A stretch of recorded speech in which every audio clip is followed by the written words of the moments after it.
जय हिंद दोस्तों। तमाम शिक्षकों को और शिक्षिकाएं एवं दर्शकों को आदाब। दोस्तों, आज मैं आपके सामने में कुछ खुशी का भी खबर लेकर के आया हूं और कुछ बीपीएससी टीआरई 1 टीआरई 2 के संबंधित संदेहास्पद जो न्यूज़ है वो भी लेकर के आया हूं। पहले संदेहास्पद मैं बता देता हूं कि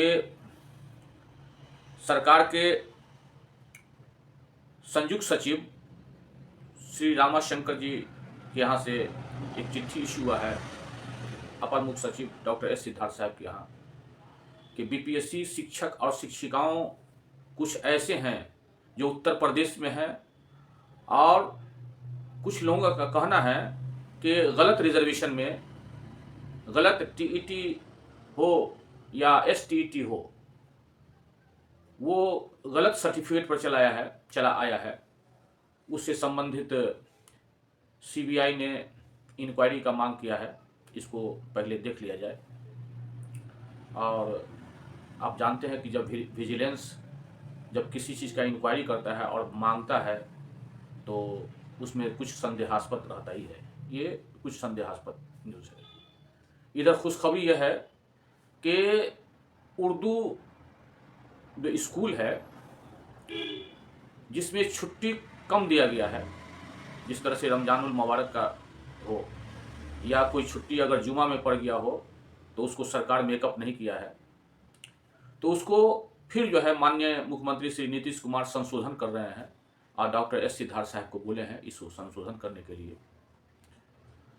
वैसे डॉक्टर एस सिद्धार्थ साहब बहुत ही डिपार्टमेंट में एक्टिव हैं, आईएएस हैं और नियमानुसार सब चीज़ देख रहे हैं। डॉक्टर एस सिद्धार्थ साहब का मैं थोड़ी देर में कुछ वीडियो दिखाता हूं, जो जिस तरह से मधुबनी जिला के बेनीपट्टी, नालंदा के हिलसा, पूर्णिया वगैरह से जो है क्वेश्चन आया है जिसका उत्तर वो दे रहे हैं। और डॉक्टर एस सिद्धार्थ साहब को ये मालूम है कि शिक्षक सिर्फ गप करते हैं, बच्चे को नहीं पढ़ाते हैं। देखिए, सोशल मीडिया का ज़माना है। कोई स्टूडेंट व्हाट्सएप ग्रुप पर डाल दिया, ग्रुप शेयर होते होते कहाँ पहुँच जाता है आप लोग जानते हैं। और स्टूडेंट का भी कहना है कि शिक्षक सिर्फ कहते हैं कि तुम पढ़ो। मेरे शिक्षक एवं शिक्षिकाएं, आपके तरफ से ऐसा शिकायत नहीं होना चाहिए। वैसे उम्मीद है कि आप लोग बहुत मेहनत से पढ़ाते हैं और पता नहीं सरकार को हो क्या गया है। सरकार को तो मैं बराबर कहता हूं कि विशिष्ट शिक्षक का सेवा निरंतरता चाहिए, समान काम का समान वेतन चाहिए। और ये भी मैं कहना चाहता हूं कि सरकार एकदम कभी कभी नजरअंदाज कर देता है शिक्षक शिक्षिकाओं को। मैं कहता हूं साफ बात कि माननीय नीतीश कुमार, माननीय शिक्षा मंत्री श्री सुनील कुमार और माननीय डॉक्टर एस सिद्धार्थ साहब, आप माननीय इसीलिए हैं कि आप शिक्षकों के पदाधिकारी हैं, सीनियर मोस्ट पदाधिकारी। मैं तीनों लोगों को ध्यान आकृष्ट करते हुए कहना चाहता हूं कि क्या जो चपरासी का वेतन मिलता है उससे भी कम बीपीएससी शिक्षक शिक्षिकाओं को देते हैं और हमेशा उन्हीं का इंक्वायरी करते हैं। इंक्वायरी सबका हो रहा है, लेकिन आप जितना सचिवालय में या जितना अदर डिपार्टमेंट्स में प्यून को जो पेमेंट मिलता है उससे ज्यादा पेमेंट शिक्षक शिक्षिकाओं को दीजिए। ये गलत बात है। आने वाले दिनों में आपको देख करके सब हंसेगा कि कैसे पदाधिकारी लोग थे, कैसा सरकार था। हल्ला बोल रहा है, बहुत कर रहे हैं, यह कर रहे हैं, वह कर रहे हैं, लेकिन घोर अन्याय है कि एक बिहार पुलिस और एक जो चपरासी है, 4th ग्रेड का आदेशपाल है, उससे भी कम वेतन आप देते हैं शिक्षक शिक्षिकाओं को। ये घोर अन्याय है। दोस्तों, आपके लिए मैं हमेशा ये चैनल राइन फैमिली चैनल सपोर्ट में बात करता है और हमेशा अपना बात रखता है, जोरदार बात रखता है। सोशल मीडिया में भी एक बहुत बड़ा ताकत है। कहा गया है कि जितना सर उतना असर। आप हमारे इस चैनल को सब्सक्राइब कीजिए, शेयर कीजिए। शेयर होने से आपका ताकत बढ़ेगा, और आपका ताकत बढ़ेगा तो एक बार में न्यूज़ वायरल होगा, सरकार को मानना पड़ेगा, क्योंकि सोशल ही मीडिया सरकार को गिराता है और सरकार को खड़ा करता है। दोस्तों, अब मैं डॉक्टर एस सिद्धार्थ साहब का 10 सवालों का जवाब सुना रहा हूं, आप सुनिए। पाठ्यक्रम बच्चों की आवश्यकता और आधुनिकता को देखते हुए अद्यतन करने के लिए राज्य सरकार प्रयास कर रही है। इससे संबंधित प्रमुख प्रयासों की चर्चा चाहता हूँ। और सर, ऐसा ही सवाल नारायण झा विद्यालय अध्यापक उच्च माध्यमिक विद्यालय करहरा बेनीपट्टी मधुबनी से है। उन्होंने भी ऐसा ही सवाल पूछा है। देखिए, स्किलिंग पे मेरी जितनी भी मीटिंग हुई हैं, और उसमें मेरा ये रहा है कि बच्चे जो स्कूल में हैं, विशेषकर 9th 10th 11th and 12th, ये 4 क्लासेस के, इनको जो स्किल ट्रेनिंग है वह उनको देनी चाहिए। और इसके लिए हम लोग ये कर रहे हैं कि जितने भी उस स्कूल के निकट में जो ITI हैं, पॉलिटेक्निक हैं और इंजीनियरिंग कॉलेज हैं, हम लोग उसके साथ संबंध करें। संबंध पूरा एक पत्र लिखा गया था, किंतु उसके बाद इस पर आगे की कार्रवाई नहीं की गई। तो हम लोग ITI, पॉलिटेक्निक और इंजीनियरिंग कॉलेज से इसको संबद्ध करेंगे, और उसके बाद जितने भी बच्चे हैं वो अपने निकटतम जो ट्रेनिंग सेंटर्स हैं, जैसे प्लम्बिंग का, इलेक्ट्रिशियन का, फिटर का और मोटर मैकेनिक का, जितने भी स्किल हैं वह प्राप्त कर सकेंगे। तो बहुत सारे बच्चे हैं, हो सकता है कि इसको अपना करियर बनाना चाहें, या स्किल का जो जानकारी के बाद वो उस स्किल में आगे काम करना चाहें। तो ये सब हम लोग स्किल ट्रेनिंग पर बहुत ज़्यादा जोर है, और न्यू एजुकेशन पॉलिसी में भी इस पर है जी। तो हम लोग कल भी बैठक करेंगे, मतलब कल परसों 2-3 दिन में बैठक करेंगे जी। और इस महीने हम लोग सभी को संबद्ध कर देंगे जी। जो विशेषकर 9th 10th 11th and 12th classes हैं, और देखते हैं 8th भी अगर सुझाव आता है 8th का भी, तो 8th से भी हम शुरू करेंगे जी। किंतु यह है कि सभी बच्चों को कोई ना कोई स्किल ग्रहण करना चाहिए जी। एक राष्ट्रपति पुरस्कार प्राप्त शिक्षिका है कुमारी गुड्डी, उत्क्रमित हाई स्कूल से हैं, बेलवा काशीपुर किशनगंज से। ये कह रही हैं कि बाला कक्षाएं, जो कि छोटे छोटे बच्चों के लिए शिक्षा के क्षेत्र में एक वरदान है, उस पर विभाग द्वारा पहल कर पूरे विद्यालय में क्या लागू करवाने की पहल की जा सकती है? देखिए, बाला जो वॉल पेंटिंग है, तो मैं बहुत सारे स्कूल्स में जाता हूँ। हाल ही में मैं आरा में गया था, तो पूरा स्कूल पेंटेड था, मतलब सारे जहाँ बच्चे बैठे हुए थे क्लास में, चारों तरफ दीवारें पेंटेड थी। तो जहाँ जहाँ टीचर्स और हेडमास्टर ने रुचि ली वहाँ पेंटिंग हो गया, और जहाँ जहाँ टीचर और हेडमास्टर मतलब ने रुचि नहीं लिया, नहीं हुआ। तो ऐसा नहीं है कि मतलब प्रोविजन नहीं है, पेंटिंग का प्रोविजन नहीं है। और अभी जो हम लोगों ने रिपेयर मेंटेनेंस का पैसा भी दिया है और पेंटिंग के लिए भी राशि दी है, उससे पेंटिंग हो सकता है जी। लेकिन फिर भी हम लोग एक टेम्पलेट सबको दे देते हैं कि किस क्लास में किस प्रकार का पेंटिंग होगा जी। तो ये हम लोग सभी को उपलब्ध करा देंगे कि छोटे क्लासेस में क ख ग ABCD, ये 1+1 1+2 ये सब होगा। क्लास 2 में क्या पेंटिंग होना है, क्लास 3 में क्या पेंटिंग होना है, क्लास 4 में क्या पेंटिंग होना है, क्लास 5 तक कम से कम जो क्लासरूम्स हैं, स्कूल की दीवारें, वो पेंटेड होनी चाहिए। और बहुत सारे मैंने देखा है, अन्य राज्यों में भी मैं गया हूँ, तो जो महाअनुभवों के जो स्लोगन हैं, महात्मा गांधी जी के हैं और विवेकानंद के स्लोगन्स हैं, ये सारे विभिन्न स्कूल के दीवारों पे ये बिल्कुल पेंटेड रहती है जी। तो ये हम लोग कोशिश करेंगे कि एक टेम्पलेट बना के सभी स्कूल को सर्कुलेट करेंगे कि जहाँ जहाँ जगह हो कम से कम ये पेंटिंग करा दें जी। शुक्रिया सर। एक शिक्षक है पंकज कुमार, मध्य विद्यालय गजेंद्र बीघा हिलसा नालंदा से। ये कह रहे हैं कि आए दिन शिक्षा विभाग और शिक्षक गण के बीच स्कूल समय अवधि एक ज्वलंत मुद्दा बना रहता है। क्या विभाग इस पर कोई विचार कर रही है कि स्कूलों की समय अवधि और समय सारणी का कोई स्थायी हल निकाला जा सकता है? क्या हमारे विद्यालयों को निजी विद्यालयों की तरह सुबह 8 बजे से 2 बजे तक किया जा सकता है? अगर 8 बजे 2 बजे करने लगा तो आप सोच सकते हैं क्या रिएक्शन जी। तो हम लोग देखते हैं कि ग्रामीण परिवेश में जो व्यवस्था है और जो टाइमिंग है इसको बड़ा ध्यान देते हैं।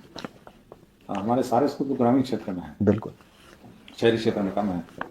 तो हम लोगों ने हाल ही में आपके स्कूल टाइमिंग्स परिवर्तन किए हैं जी। मतलब मॉर्निंग में आधा घंटा और लेट किया है जी, और इवनिंग में भी हम लोगों ने जल्दी छोड़ने का प्रोग्राम किया है।